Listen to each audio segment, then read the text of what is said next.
What's going on, family? It is Monday night, 7 o'clock. So you know what that means. It is time for PickEd Speaks. And I am so grateful to be with you tonight. As you all have seen on the advertisement, as you heard the music, this is a special, special day. It was a year ago that I made the conscious decision to create a platform and create a space where we would celebrate and recognize Black excellence in all of its fashion and fortune. We made the decision that we would bring together people who were really doing major initiatives within their communities. We would highlight individuals who are doing great work, and we wanted to make sure that we put people in, just recognize and highlight people just for who they are. And we have been doing this absolutely for an entire year. And when I tell you, it has blown my mind. The people that we have had the opportunity to bring on, the people that we've interviewed, the people that we've engaged with, the people that we have had great discussions with. When I tell you, I am humbled beyond measure. And it's been because of people like you, people who have continuously come here to celebrate and recognize us each and every week. Again, like Crystal, thank you so much. And then Michelle, like others. And there's so many people who I know get ready to log on. I'm going to be popping in and out because I know that some of you are like, okay, well, you've been away for a minute and, there's been reasons for that. We've talked about that. But I'm just grateful that you all have stuck it out with me over the last year. When I tell you all, it is not easy. This whole thing called live, especially with COVID, has changed everything, right? And when COVID changing everything, it pushed everything to be online. And I think COVID forced a lot of us to actually kind of do things differently, right? And so because COVID pushed us to do things differently, we had to find new and innovative ways to bring news and to make people engaged in what we were doing, right? And so because of that, because of people like you, because of people like my family and friends who supported this initiative, we have been able to continuously have this every week. And so I'm grateful to you all. And I have some really, really exciting news. We'll save that in a couple of weeks. But I have some really exciting news about some things coming down the pipeline that I pray that you will continue to be a part of. But I wanted, before we go into today's show, because it's going to be kind of a inside kind of live and then, of course, a couple of recorded pieces. And so I really wanted to take a moment because I don't know, I know I have followers who've been following us since the very beginning, but I know there's some people who kind of joined us on the second season, and there's some people who haven't always been on this journey. And so I wanted to take you tonight. I wanted to kind of give you all a look into what our very first episode looked like. Now, for those of you all who've been rocking with me from the very beginning, you knew that at the very beginning, we had technical difficulties. I mean, we couldn't get cameras to look right. I was not using this fancy, nice looking camera we have. I didn't have all this fancy background. I didn't have the nice intros and the commercial break. We had none of that. All right. I pushed the button. I turned on the screen and we said, we're going to make this happen. And it worked. And even without all the fancy smancy stuff and everything else, we've had amazing people grace us. And we've had amazing people join this experience. Now, you're going to experience what I believe a small break with us. Yes, PickEd Speaks will be going on a break. We'll be going on a much needed break in the summer months. We're going to take a break in July and August, and we will come back to you fresh and live for the second half of the second season in September, right after Labor Day. And so you'll join us again right after Labor Day. But there are some things coming in the pipeline, so I want you to be paying attention. I talked to Stacy. Stacy was on 2 weeks ago, and we talked about some things that we're looking at doing. So I want you to be paying attention to that. I want you to be paying attention to my social media platforms outside of Facebook. I want you to follow me on Instagram. I want you to follow me on Instagram, on YouTube, on Twitter, on LinkedIn, Instagram, Facebook, Twitter. Sorry, Instagram, LinkedIn, Twitter, YouTube, and those places, because we'll be doing some other things over the summer, just kind of some conversation pieces over the summer in those small little pockets. And so please make sure that you're following on those social media outlets as well, so that you can find out what else is going on and some of the other things that I'm doing. Again, I appreciate you. I appreciate you, Darnell. I appreciate you, brother. I appreciate you all again, continuously just joining me each and every week. Now, as I said, I want to kind of give you all an insight on how the very first episode aired. All right. I kind of want you to see the quality. I want you to see it all. I want you to watch it. Please stay tuned to the end, because I have an announcement that I want you to be a part of, and we have something special for our watchers. So we have something very, very special. So please make sure you stay to the end. All right, D, I see you have logged on, which means that you have been able to finally catch me while you were on. I saw you pop on. I thank you, Candace, on the anniversary call out. I saw Kimberly Carter as well, so I seen, and y'all make sure you go check out those ladies as well. Black Girl Chat, 9 p.m. Now it's kind of conflicting with my other show that y'all have to watch as well at 9 o'clock, Five Guys on Live. So bounce in between, right? Have it on both, have one on one camera on one device and have another the other. So go watch Black Girls Chat, Black Girls Chit Chat on D's page. Then make sure you come back here at the same time and watch Five Guys on Live. So just kind of keep them both at the same time, right? So make sure you check us out. But I really want you to see how we've grown over the course of the year. So this is the actual very first episode of PickEd Speaks, and I want you to see it. Tune in. I'll be right back. Communication from a lot of you all when we did our 7 days for the book until I finished.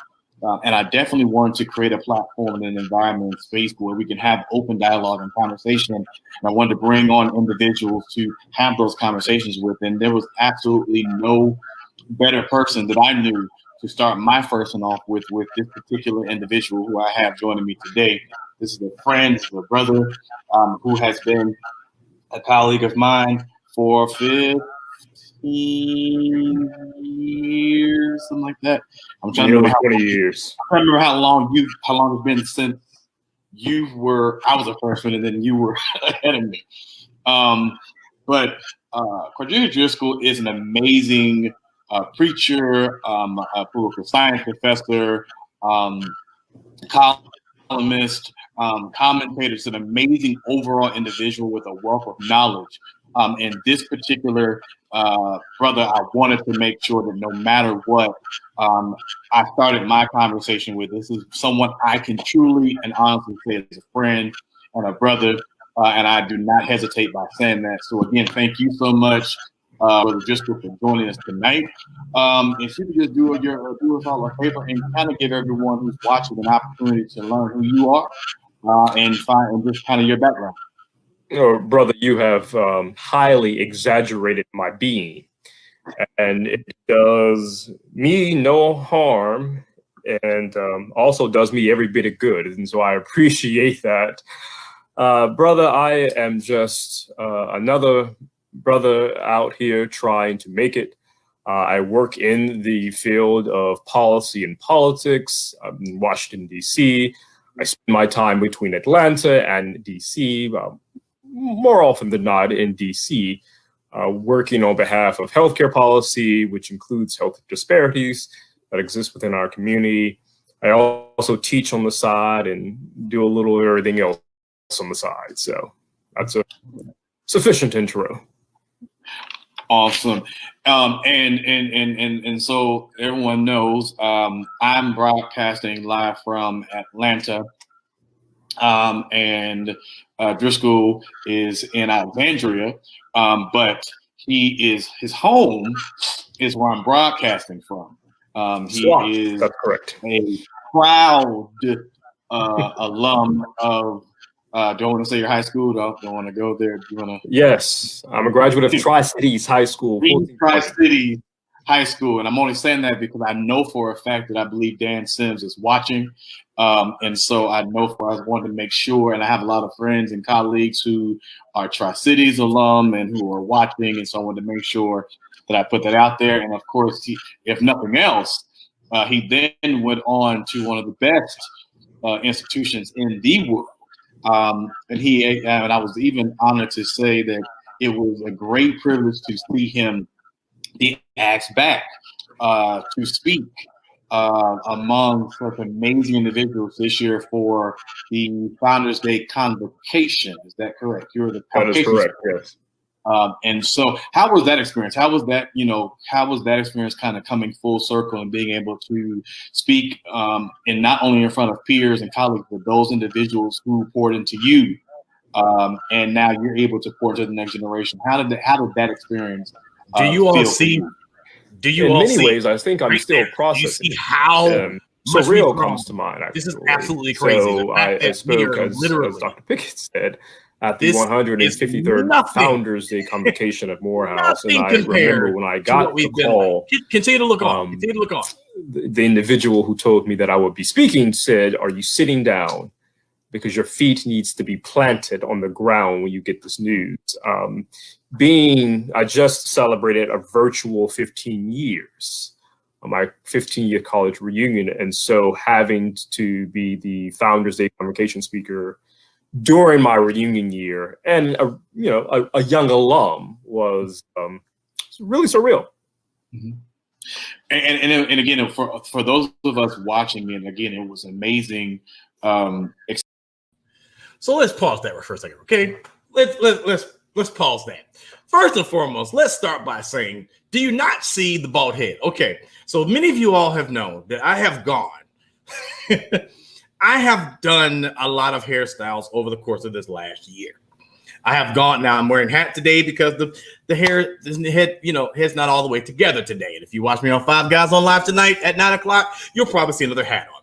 But you notice the background, right? You notice right there. You see I'm literally in front of my window. You see the camera. I think it might have been. Honestly, I think it might have been my MacBook cam that is absolutely horrible. My glasses, I made the mistake of wearing glasses that day so you can actually see everything that's, in my actual glasses. It's just, it's lagging, right? But again, it's these moments that you celebrate, right? It's in these moments you sit back and you get excited about where you've come from. And it's not always about, how many numbers are hitting up, how many people are, bright, yes, you want to make sure that when you're doing things that you're doing, that as many people are watching and people are sharing, and you may not have the same things everyone else has, but and I hope that this occurs to somebody. And the reason why I'm stopping this and the reason why I'm doing this is because I want to make sure throughout this episode that I drop you nuggets, right? And so this is my first nugget to you. And I appreciate you, Bishop Favors. I appreciate you, Apostle Favors, for that. God bless you. Thank you so much for joining. And Candace, yes, we have definitely grown. But this is the first nugget I want to drop to you all. The first nugget I want to drop is this. I want you to start it. Simple as that. Start it. I want you to start whatever that thing is. If you've been dreaming it, if you've been thinking about it, if you've been having it on your mind, if you've been, if it's been something on your heart, if you've been hearing, it tugging at you, and you've been hearing it saying, you know what, I feel like I'm supposed to be doing this. I feel like this is. So the first thing I want you to do is pray about it. And if you hear it, if it's still welling up in you, now be mindful. I don't want you mistaking passion for gas, right? I want you to hear that. Don't be out here mistaking passion and mistaking purpose for gas.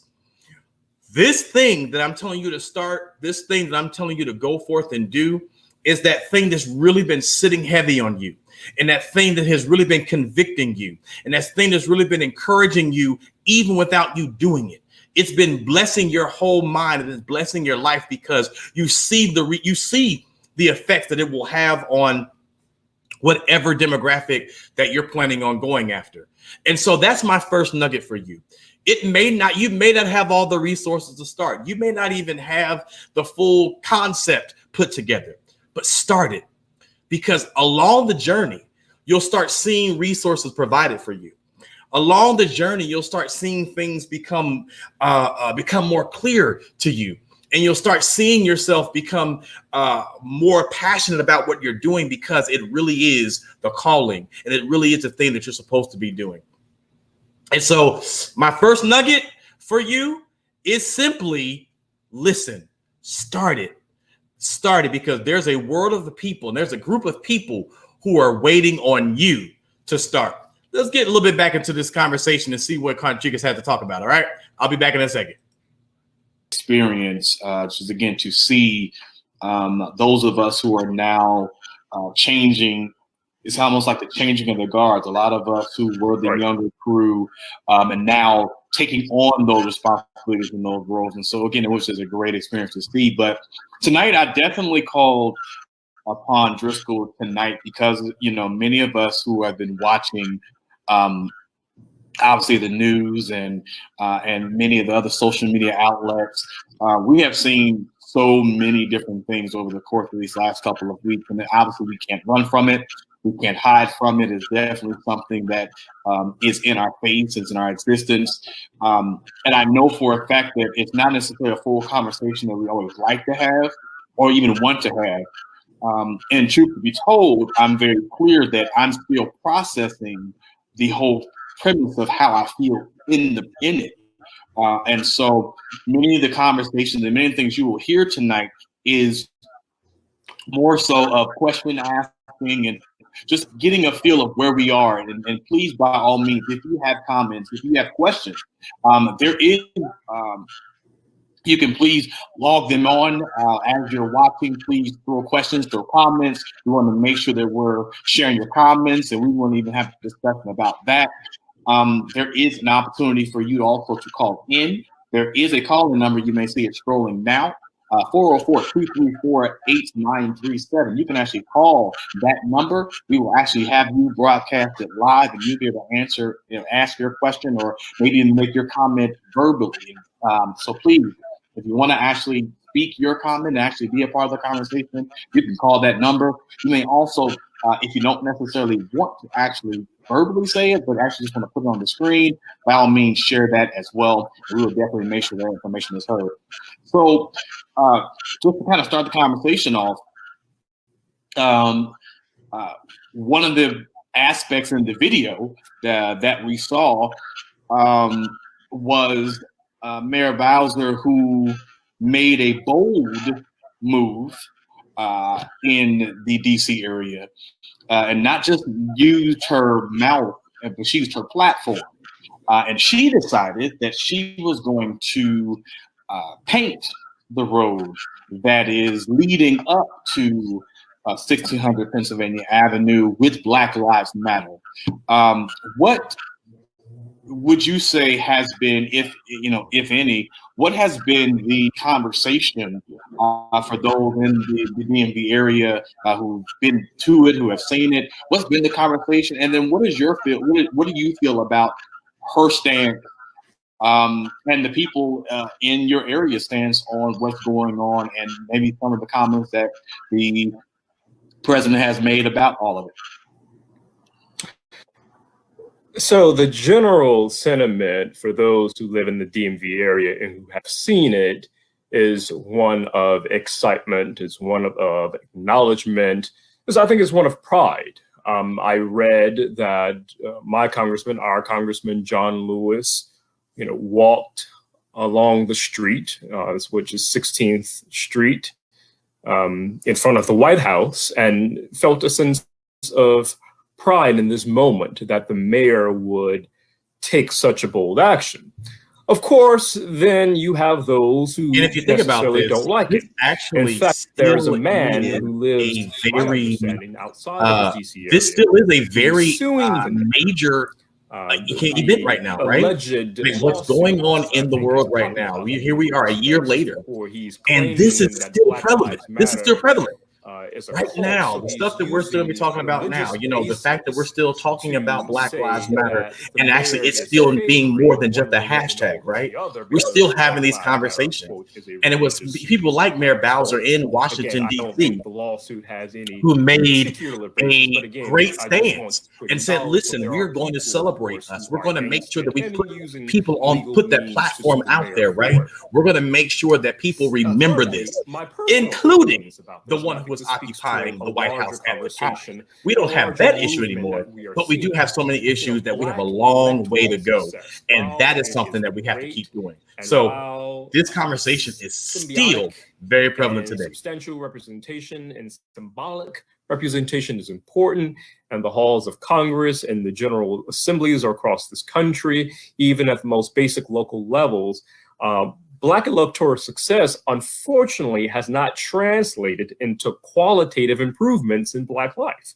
And so when the mayor decided to paint Black Lives Matter in front of the White House on 16th Street, the reality is there are a lot of people in the Black communities in DC who are very apathetic towards Mayor Bowser.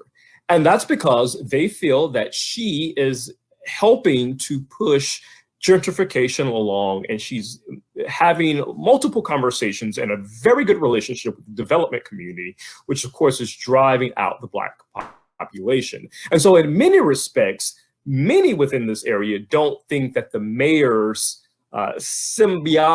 symbolic gesture matches up with her policy. And I think this speaks to, again, a larger issue that when you have those symbolic gestures, but it does not couple policy change to policy solutions to change the systemic issues within our country, then it erodes Black participation in the political process, which includes voting. And let's just put a pin right there for like 2 seconds, because I really want to, you're going to dig a little bit more to that conversation. There's going to be more discussion in that that's going to bring out. But listen, we are live. And I want to take a commercial break. Why? Because I don't want to have to sit here and watch an entire episode like we used to do, where there were no breaks, right? Where you're literally listening to us talk and talk and talk. And I got a couple surprises for you coming throughout the night. So here's the first surprise. I'm going to ask you a question, and the first person who provides that question, the first person who provides the answer to that question, we will be sending you a PickEd Speak swag box. So please pay attention to the question. Here is the first question, and you will have a whole commercial break to figure it out. All right. So again, the first person who provides to me the answer, the first person I see, will get that swag box, and we'll make sure we send it to you. So here's the first question. On the second episode of PickEd Speaks, I had a conversation with 3 young men. There were 3 young men who I had a conversation with. Okay.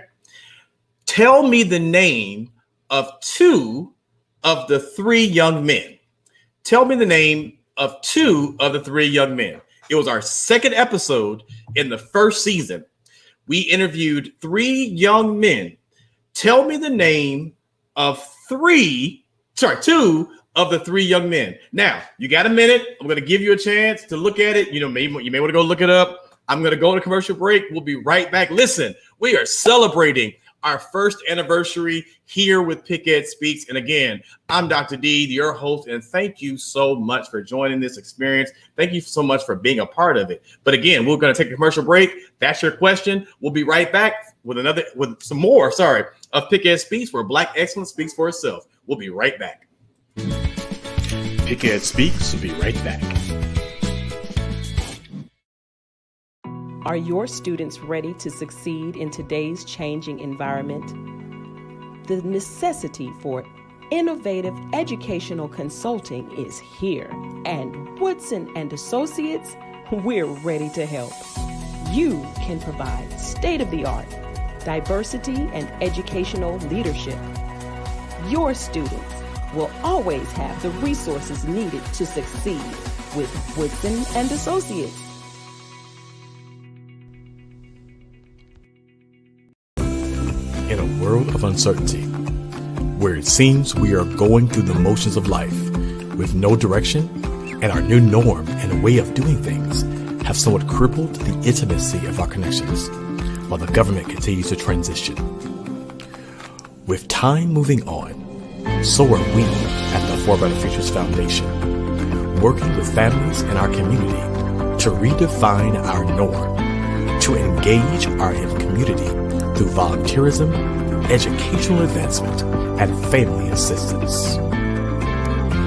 So, don't let time pass you by, but join the For Brighter Futures Foundation movement at www.forbrighterfutures.com.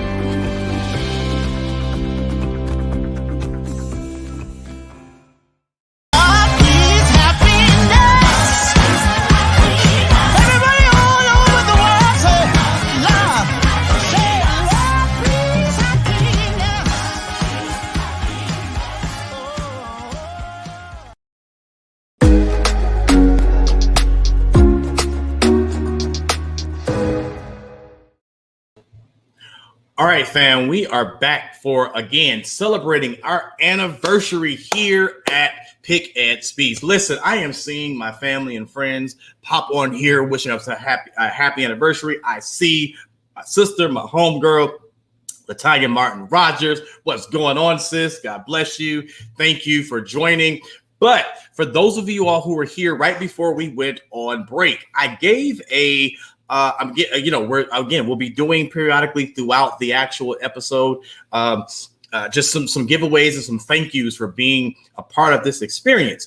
And one of the questions that I asked you all a question right before we went on our live. I asked you on our second episode, we had 3 young men who were a part of that episode, and I asked you to name 2. Well, it just so happens that he has amazing timing.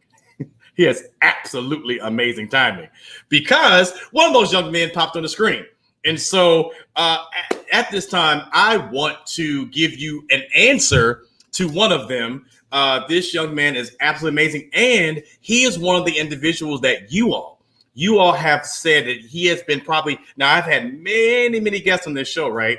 But this new graduate, this new gentleman who's coming, who's just graduated a couple of weeks ago, was what you all classified as your favorite guest ever.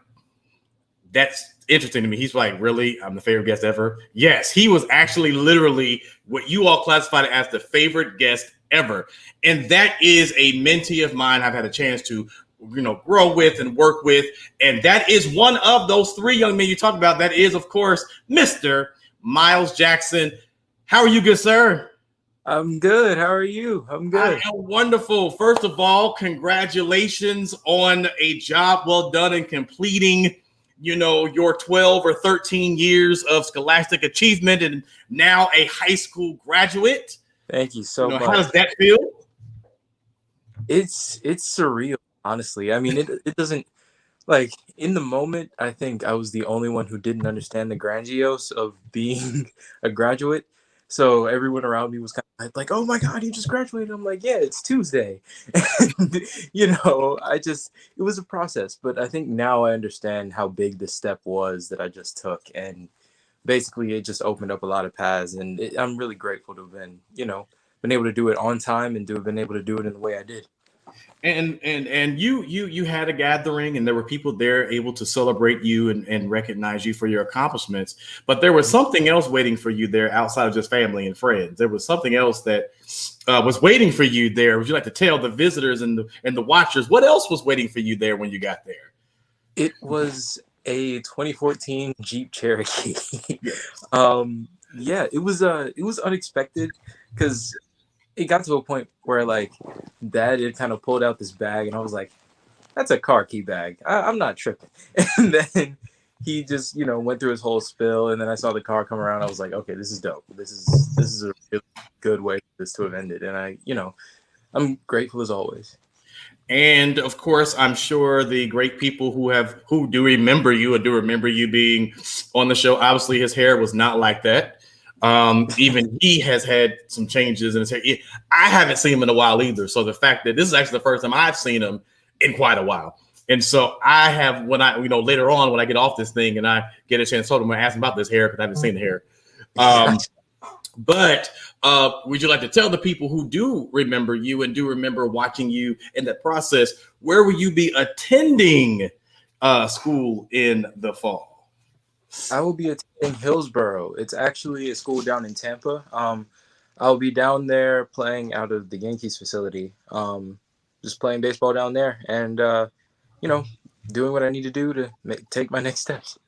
Awesome. And as if you all do remember, if you all do remember when we had the conversation, Miles is also, when we'll make this announcement, you'll see it, coming down the pipeline, within the next week or so. But Miles also is a recipient of one of the service scholarships for my foundation that happened. So he is that recipient as well, and he will be recognized and highlighted back in July for that as well. But the last question I have for you, because I know you got to go, I just wanted to pop on really quickly to be a part of the celebration, but I wanted to bring on the person who is classified as the most liked guest I've ever had. And I've had a few. Now listen, I've had some really good guests. I've had some really good guests. I've had some pretty famous guests, right?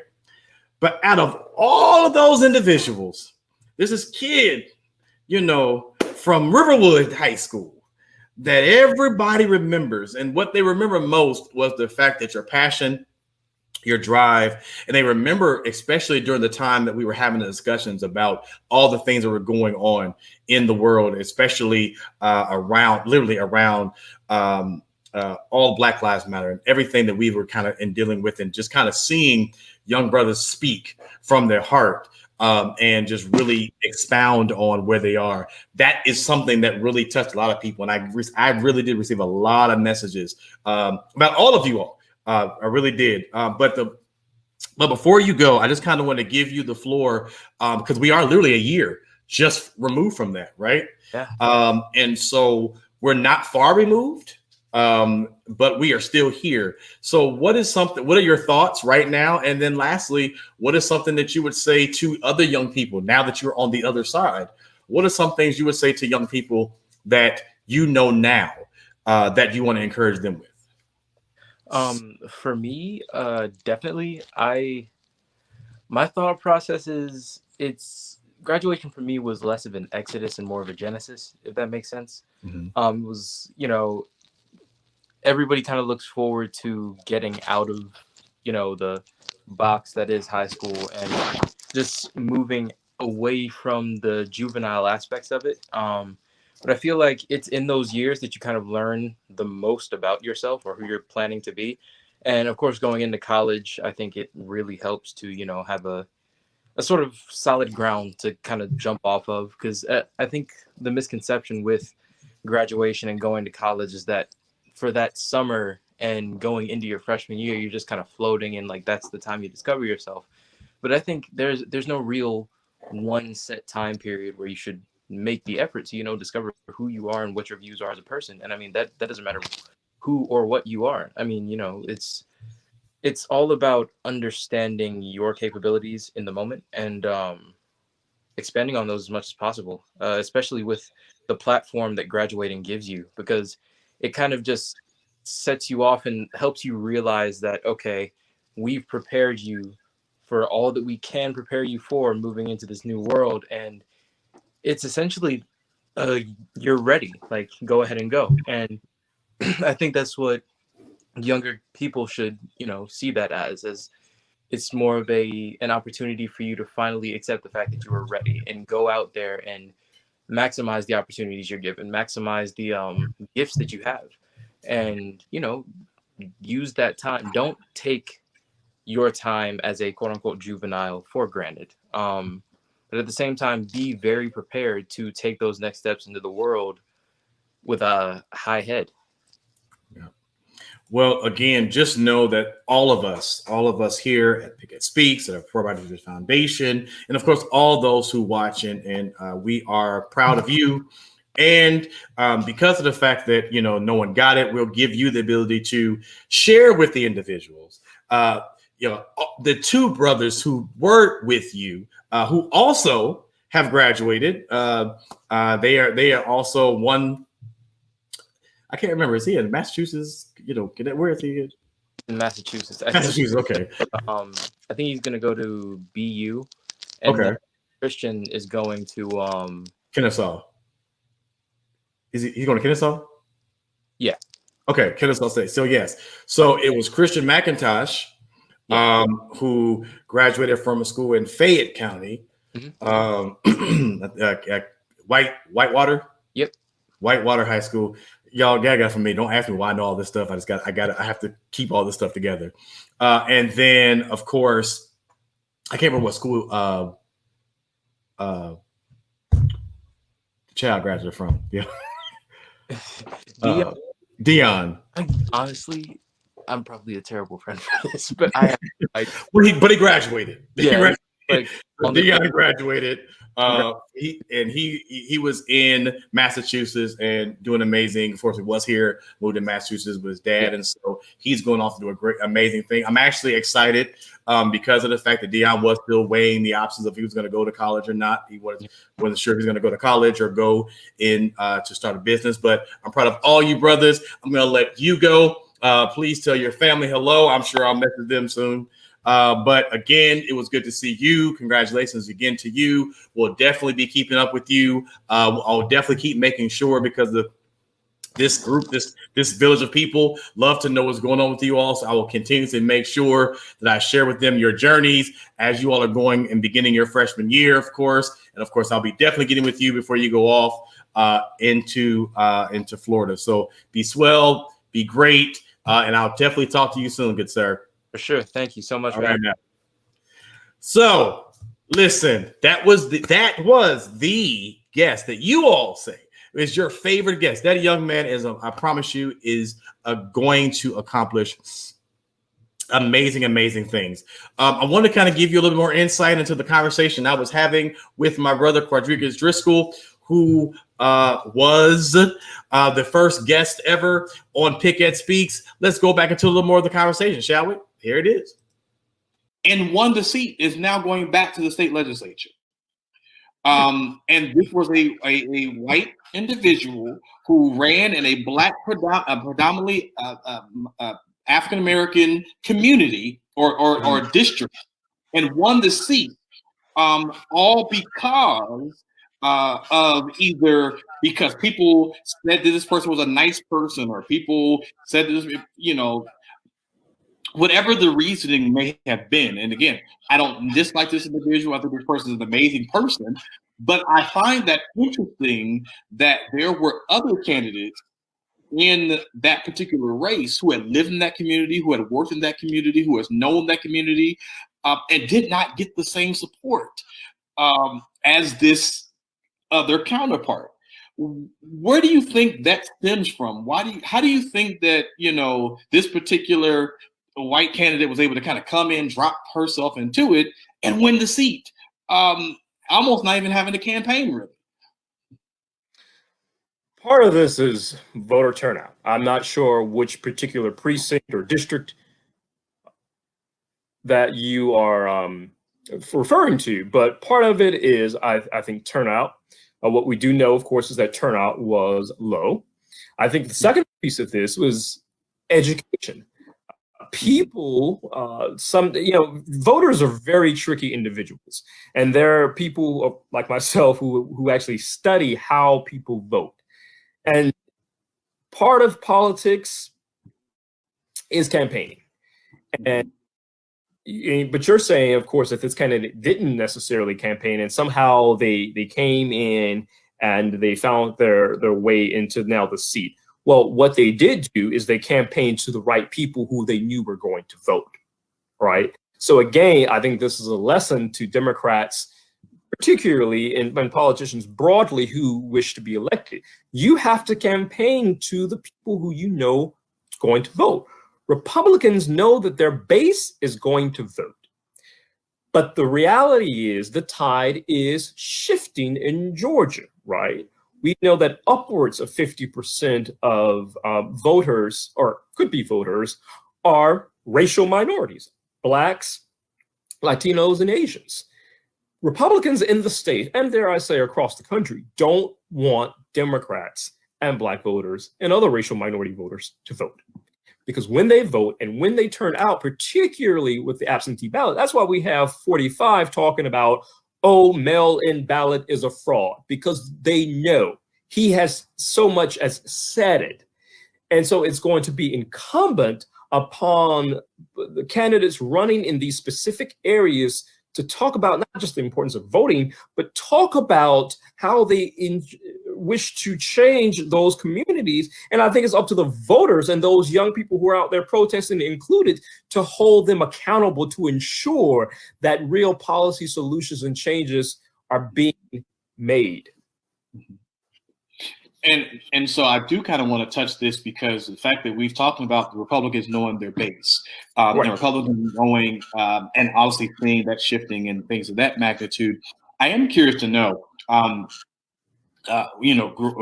when we were, especially being in college, I remember definitely being on two ends of the spectrum. At one point in time, I was hot, diehard, heavy Democrat, and you were diehard, heavy Republican, or we could say that. I guess we can say.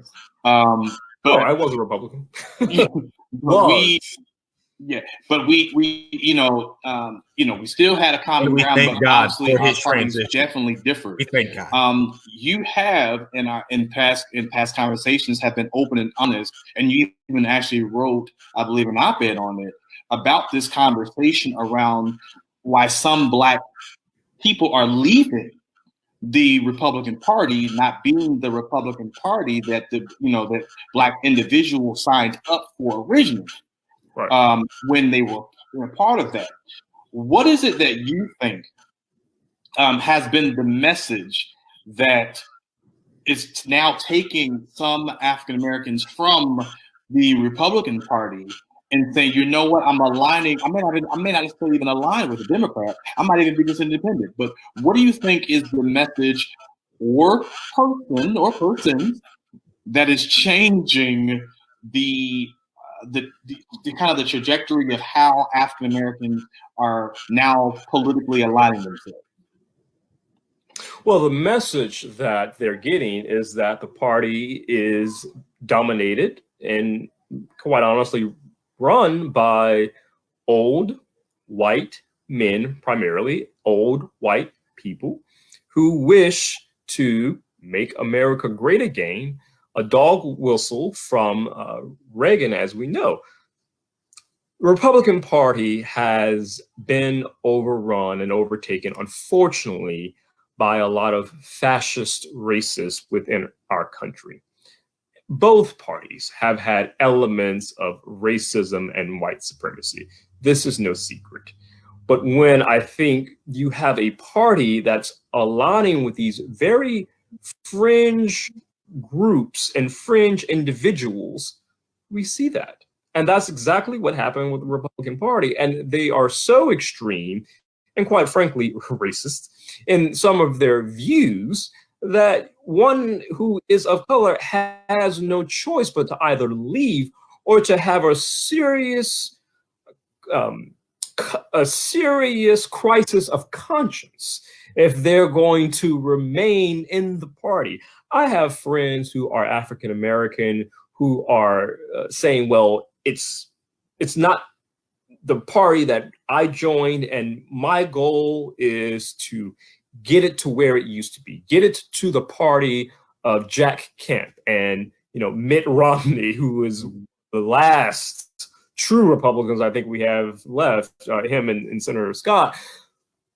And I tell them very simply, well, good luck and best wishes, because and we do know again that constituencies shift and politics change, but what we see is a party that is predominantly beholden by a certain generational demographic, and a certain race, and even, dare I say, a certain religion.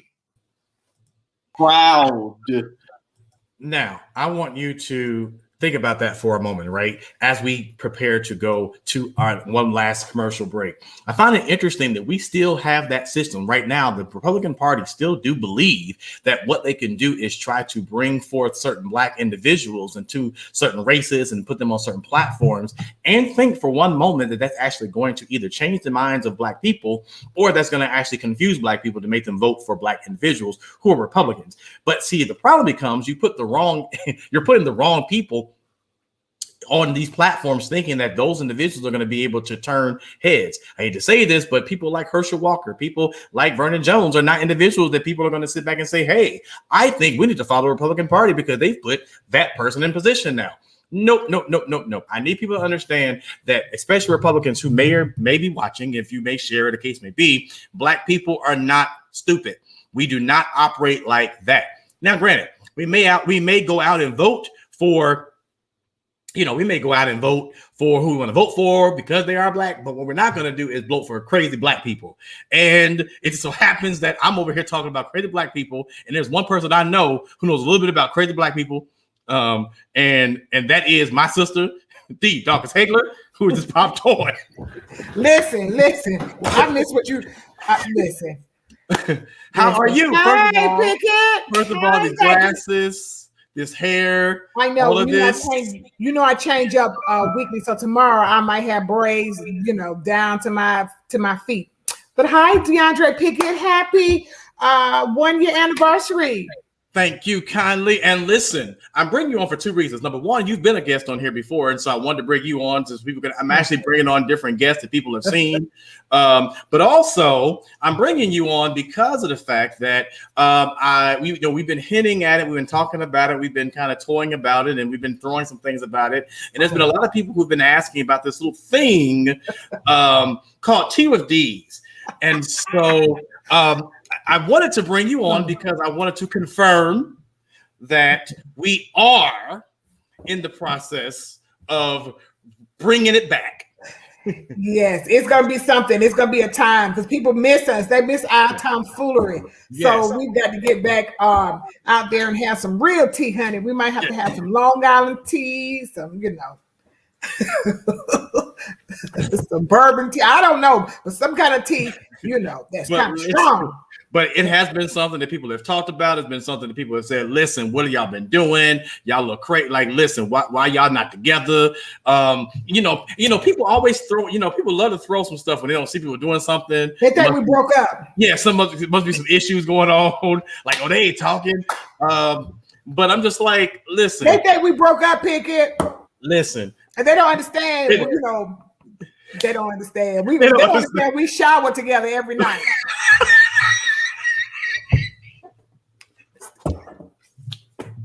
First of all, before y'all go crazy with what she just said, she and her husband just celebrated 28 beautiful years of wedding bliss. So please be mindful. I love the Colonel. The Colonel knows me. I know him. I know all of her children, her grandchildren. And so that you all, okay, I feel like I gotta explain this because you just threw it out there. Okay, because you just put it out there, so I gotta explain it. Okay. So it's just this thing that for some apparent reason, we always talk in the evening, right? We're doing stuff throughout the day. Everything is always happening, but for some reason, we always find our way talking in the evening. One way or another, anytime we're talking, one of us is in the shower, and we don't miss a beat. We literally be having a whole conversation. We know the other person's in the shower because we say, you in the shower, right? Because I hear the water, like, yeah, okay, keep on. And we have a full conversation as if, all. So so that's what she meant by we take a shower together every night. So I don't, because people come on. Oh, let them think. That'll give us ratings. It'll be a good rating before we even start. Let them think. It'll go on. The Republicans will have something. D. Dawkins Hagler is cheating on her husband, the military man. I'm like, oh my God, here we go. Oh God! But really quickly, I also lastly wanted to bring you on because I want you to tell the people about the show that you do on Monday nights that competes with mine at 9:00. Okay, now let's just be very clear. I would never do anything in competition of you. Let me get this hair together though. Let me get this hair right, because tomorrow's raining. I got to make sure. I'm trying to figure out my look for tomorrow. But anyway, Black Girl Chit Chat. It is a conversation with some brown girls, Kimberly Carter and Teresa Hardy. We get on, we mix it up. We talk about everything from current events, everything that's going on in the political world, as well as pop culture. And we just have a great time. And really, it's tomfoolery, but it's not, it's not like men. DeAndre S. Pickett, not like me and Dr. Pickett, but it's still, up there for Black women to have fun. So the Black women talking at 8 o'clock or 9 o'clock, depending on how we usually do. Then he's over there talking with the Black men, 9 o'clock. And one day everybody gonna come together on the show. Everybody just gonna do one thing together. But we will not be, when we do come back, we're not gonna be on Monday nights. I'm gonna let you know that now. We're gonna find one day because her life is hectic. Yeah. It's crazy. Like today, I've already had like several news shows today. And when I finish Black Girl Chit Chat, I've got to get on Fox 5 DC to talk about Joe Manchin. And the foolishness thereof. Yeah. And this is why, and we'll probably talk about this possibly even at the 9 o'clock hour. But, since I have you on and, I love having you on, when we talk about this whole conversation, again, everybody has made it very clear. We've talked about this whole situation in last week with the state of Georgia, the Georgia Board of Education making the decision that they were actually going to put forth a resolution that's actually banning critical race theory and the conversation around it. Then you have a governor who also made it very clear that he believes it's hatred. I put a statement out there. And then then we have Democrats who are saying, listen, I'm not about to sit here and vote on an issue. The Democrats in the Senate and the House are trying to actually strengthen, voter protections and the rights of voters. And that you have this man who's saying it's not bipartisan enough. And so it's not something I'm going to vote on. And so it's not going to go anywhere. What are we going to do, D? What are we going to do with these people? I really just don't know what we're going to do, but tomorrow at the Georgia State Capitol at noon, we will be having a press conference. I think it's at noon. Let me check my schedule. It is at noon. But we will be having a rally protest tomorrow at the Georgia State Capitol. Rain or shine. If it's raining, we're going to have to move it to the inside to talk about all of the foolery that's going on in the state of Georgia. And so I would love to sit and talk to you all tonight about critical race theory and how preposterous this whole entire notion is, but that's what happens when absolute power corrupts absolutely.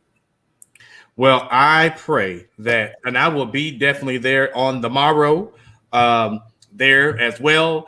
So please make sure you join out. Now, listen, I know my sister has to get ready for her next show, so I'm going to let her go. Yes, so we're 8 o'clock today. We're 8 o'clock tonight instead of 9 o'clock. Yeah, 8 o'clock. So I might be able to catch that for a little bit. Yes. I might go bring you on so you can say I might even sneak in. Yeah, I might even sneak in their little live real quick because two out of three of y'all snuck in here because Kimberly Carter was here earlier. Oh, she snuck in already? Yeah, she snuck in and left. And so she was here briefly and then she snuck in and left. And then, of course, when I seen your name pop on, I said, I can't believe it. Lord, today it's anniversary. I got to have an anniversary every week. I got to have an anniversary every week. Well, it is good. Thank you, as always, for the support that you actually give and getting ready for your live. I shall see you momentarily and all that jazz. And peace out. I'm sure we'll talk later on. All right. Bye. Listen, it has been enjoyable. I'm going to give you a couple of more minutes, just a couple more minutes of the conversation that this brother and I have had. Tired, and they are sick and tired. This is a little bit of it. I'll come back to finish that. And so, Black leadership often manages the conditions rather than changing the conditions. And what we hear people saying, and they're saying vocally, we need you to change the system, whether that means bringing the system down completely or at least making gradual change so that all can have access and equal opportunity to the same thing. And quite frankly, just to let Black lives live. And they have not seen that. Quite frankly, we haven't seen it for the last 400 years. And so there is a movement, there's a shift The ground has shifted in our country, and I am not particularly convinced that historic institutions, which includes many of our historically Black colleges, universities, Black churches, and other institutions, are actually understanding the moment and understanding the message that young people are illustrating and saying and protesting with. And it's so interesting because, you know, we're also seeing a lot of, we're trying to, you know, we're having these conversations, we're hearing these conversations about, well, who are the next leaders? Who are the leaders of our generation, of our time? And many people are thinking that a lot of the leaders who were classified as leaders, their methods and their way that they're doing things are definitely antiquated. And they're saying, you know what, it just doesn't match us anymore. Who can we, who are we? How do we have these conversations with some of our leaders who have been in the forefront, not to necessarily tell them to leave, but how do we tell them, how do we get this conversation of who's your next? We don't hear a lot of who's your next. So how do we get these leaders who we have deemed as the leaders of the movement, or the leaders of Black America, if you will? How do we tell them, it's now time for you to start taking all that you have done and pass the torch on so that some others can then take on where it is? How do we do that? Right, that is a most excellent question, my friend. And when you have the answer, you let me know, because I am quite frankly done having that conversation. I understand. Our parents' generation and grandparents' generation literally have to fight, scratch, beg, and crawl their way to success. And as such, they are very reluctant to let it go.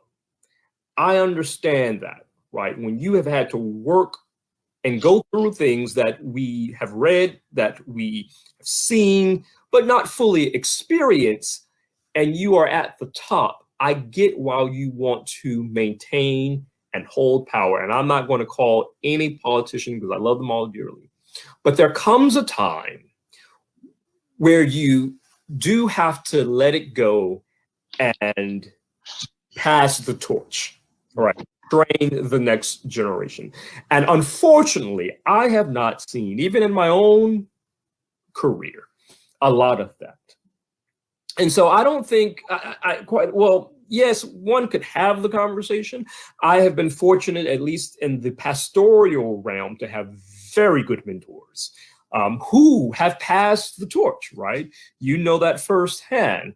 But in the other aspects of my career, politics primarily, I have not had those mentors to pass the torch, and we are not seeing that.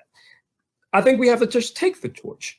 I think we have to take the torch respectfully, of course, honoring their many accomplishments and acknowledging, and again, honoring the fact that we would not be here if it was not for their sacrifices and their accomplishments. But I think we have to take the torch. And I think we are seeing that, and have seen that. And even in this last election, we see that in the current district attorney's race in Fulton County, right? We see it, or I saw it at least, in a city council race here in Washington, D.C., where a 28-year-old Democratic socialist decided to run against an incumbent city council person and won. So we are seeing young people take the reins. We saw it first with AOC when she ran against a 20-plus year incumbent. Mm-hmm. We're seeing more and more of young people saying, look, I thank you, I honor you, I respect you, but we can't wait anymore. Mm-hmm. And I think that kind of begins the conversation. We have to start having those conversations, and we can go on and on and on about the inequalities within our own systems, as far as ageism, sexism, and all of those isms, into why we are having a hard time progressing. And so Because we're limited on time, and I pray, first of all, thank you everybody who was watching, who joined us this week. We apologize about not being here last week, but I'm so grateful that we had a chance to do it this week. And this will be every Monday. This tonight was a special night, so you will catch us every Monday at 7 o'clock. So please join us next Monday at 7 o'clock. But before we leave here, before we go, the last question or the last thing I want to leave or ask is how do we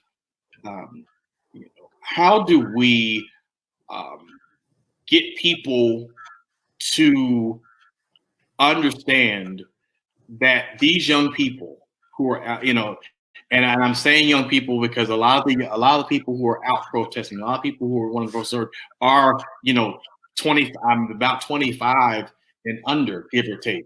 So how do we have the conversation with both? How do we bridge that gap between the generations, saying, listen, these young people want to be heard. Politicians stop being politicians and become public servants again. How do we have that conversation with them? How do we have these conversations with these young people to say, listen, we want to help you channel that message, and then how do we help those individuals who are in the older generation, or those who are just simply saying they just want to wreck everything and they just want to tear everything up? How do we help them also understand that if you don't give them another way out, that this is the way that they're going to express? How do we? Now, I can ask this question. Now, I asked that question to this gentleman a year ago. I asked him a year ago about his thoughts and what he thought about that. And why not ask him in person? Ladies and gentlemen, the very first guest I've ever had on PickEd Speaks, my brother, my friend, to close out our show, Mr. Quadrigas Driscoll. How are you doing, good sir? I'm well, brother. How are you? I am wonderful again. This is technically the anniversary show, as I said, and you, good kind sir, were my very first guest. And so I asked the question, the very last question I asked you, I'm going to ask in a second, but before I get to that question, how has the year been? I know we talk often, but how has the year been for you? The year, and that being 2021, has been good thus far. I look forward to the remaining part or half of this year as it is quickly approaching. So you always have to, as they say in the church, count your blessings and perhaps have a positive or different perspective that makes life more better. And so the question I have to ask you, because of the fact that I did ask at the very end, we talked about how do we open up the conversation with young people as pertains to what is the next. Since the last time we've actually had this live, so the very first time we've talked, we've actually had one of our elders, the John Lewis transition. And during this episode, we actually talked about him. We talked about those who are like him, who are looking to pass the baton and looking to move them on to, what does it look like to train the next? Now that we're losing more and more of our elected officials and more of our leaders who are, as we call, the pinnacle and the state, the hallmarks of our community, how do we begin to have those conversations with leaders and moving other young adults and other young leaders into those roles? How do we have that conversation with now, with us seeing that it's becoming more and more probably important? How do we now begin to have those conversations to transition the next generation into becoming those leaders? Well, as always, you give very tough and poignant questions. I don't think there's an easy answer to the question, though. But I do think it is incumbent upon millennials, particularly the younger millennials, Generation Z, to force those conversations. Those conversations are not, it has been my personal experience that those conversations, particularly amongst generations of old, are not going to be apt to having the conversation about what the transition looks like. And part of that is rooted in our historical collective trauma, right? They've worked so desperately and so hard to get to where they are that they're there and they're going to stay there until they transition on. And unfortunately, we saw that with John Lewis. We saw that with Elijah Cummings. We even seen that most recently with the African American Congressman, again, Alice Hastings from Florida. Mm-hmm. And as we see our ancestors, our elders transitioning on, we think often to ourselves, was there's going to be a gap in leadership? No, I don't think there's going to be a gap in leadership. I think leadership for our current age, future, looks differently. And I think we have to own that and be okay in saying that and acknowledging that the tools and the tactics that worked in yesteryear aren't necessarily the tools and the tactics that will work today.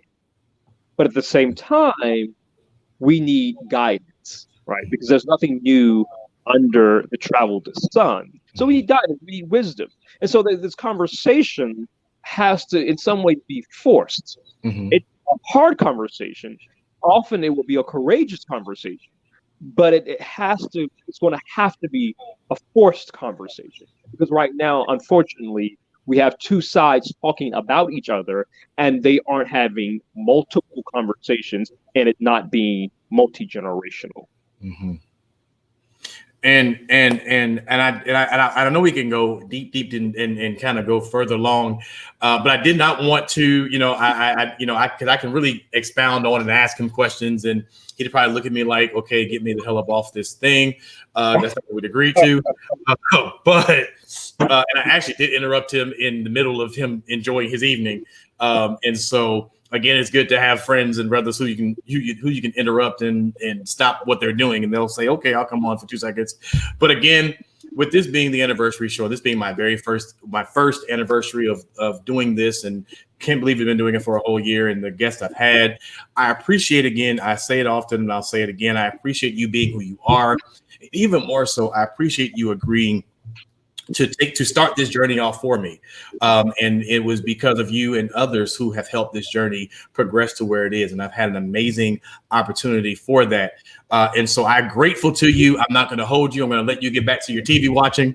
But I will definitely make sure that I reach back out to you. And again, thank you for even agreeing to pop on for a brief moment to be a part of this experience.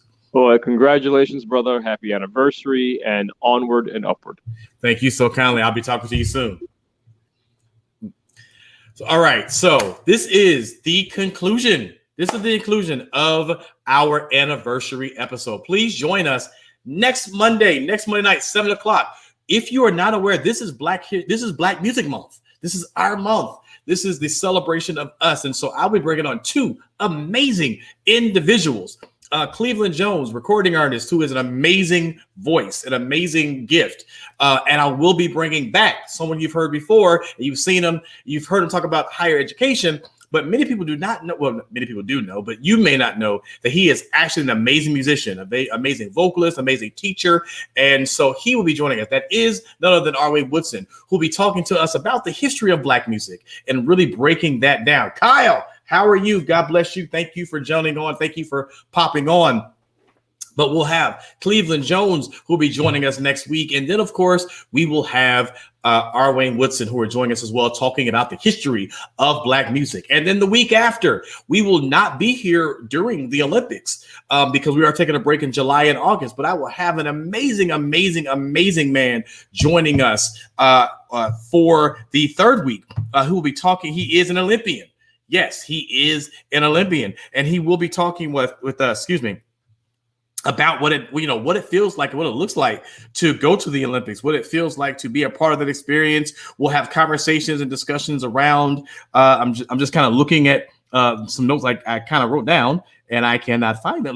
There it is. Lawrence Johnson, who is an Olympian. We'll be talking with him not next week, but the week after next. And then the fourth week, we will have an amazing culminating show to finalize my break from PickEd Speaks. And then we will come back together again in the second week of September, which then you will not only be able to find us on all the social media outlets, but you will also be able to now find us on Roku beginning in September. Yes, we will also be on Roku, a channel on Roku.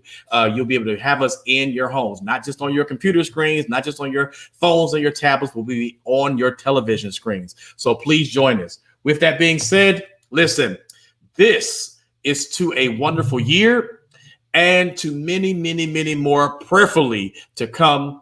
Thank each and every one of you all for being a part of the experience. Thank you just for loving on me through this process.